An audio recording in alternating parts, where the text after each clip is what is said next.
Hey everyone and welcome. Today we're going to learn how to play Point City. It's this really neat card drafting and city building game for 1 to 4 players. Basically, you're trying to collect resources and build the best city out of everyone at the table. And you're in the right place, because my promise to you is super simple. In the next few minutes, we're going to cover everything you need to know to get this game right out of the box, onto the table, and start playing your very first game. Let's do it. All right, first things first. What's the goal of the game? What are we all trying to do here? It's pretty straightforward. You want to build the city with the most points to win. You'll be drafting cards to create your own personal city, and at the end, we'll tally up the points from your buildings and some special tokens to see who comes out on top. Okay, so we know what we're aiming for. Let's get this thing set up for your first game. Okay, step 1, let's get the decks ready. You're going to sort all the cards by their tier, then you'll remove a few depending on how many people are playing. The rules tell you exactly how many.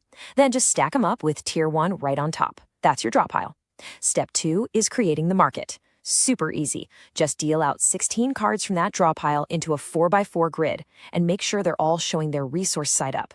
Next up, the Civic tokens. Just find those, and again, depending on your player count, you'll place a certain number of them face up somewhere nearby. And last but not least, deal out 1 ingenuity card to every player. Take a look at your card. Whoever has that little start symbol on it, you're going first. All right, setup is done. Now for the fun part, how to actually play your turn. This is the core of the game right here. So, when it's your turn, what do you do? Well, it all boils down to one main action, with a couple of choices.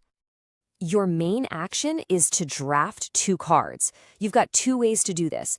Option A is to take them from the market. You can pick any 2 cards, as long as they're next to each other, side to side or up and down. Or you can go with option B. Just take the top 2 cards, sight unseen, from the draw pile. So you're choosing between known cards in the market, or you're gambling a bit on what's in the deck. Now, this is a really important rule, so listen up. You can always take a resource card, no problem. But if you want to draft a building card, you have to have the resources to build it right then and there. You can pay using resource cards you've collected in your hand, or you can use the permanent resources that are printed on buildings you've already built in your city. While you're building your city, you'll want to keep an eye out for these special Civic buildings. They have a unique little icon on them.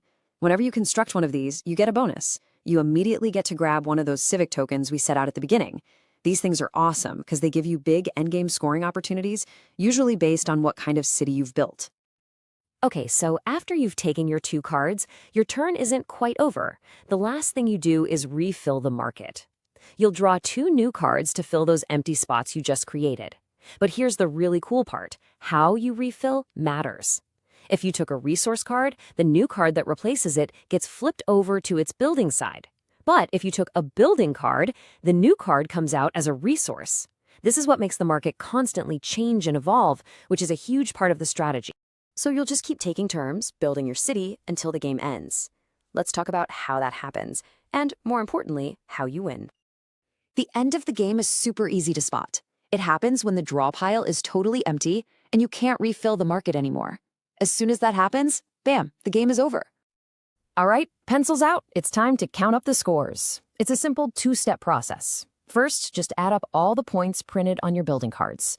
Then add in any points you're getting from your Civic tokens. Add those 2 numbers together, and that's your total score. And of course, the player with the most points is the winner. But what if there's a tie? It's simple. The tied player who has the most resource cards left over in their hand wins. Easy peasy. Okay, before I let you go, I've got one really crucial tip for you. This is a common mistake new players make, and I want to make sure you get it right.